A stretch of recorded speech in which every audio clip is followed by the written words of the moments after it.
Hi, this is Rubel from Tech Review. Today I am here to show you how to clear Windows Update history in Windows 11. On Windows 10, to clear the Windows Update history, click on the Start menu, type Service, and after appearing the service, click on it.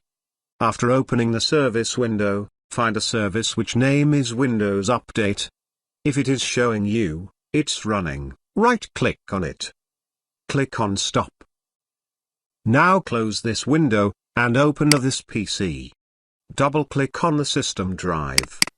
Click on Windows, Software Distribution, Data Store. Now delete the log folder. Also, delete the datastore.edb. After deleting the file and folder, restart the computer. After restarting the computer, Windows Update history has been cleared. Thanks for watching this video. Hope you like this. Please do subscribe to my channel. Also give a like please. Take care.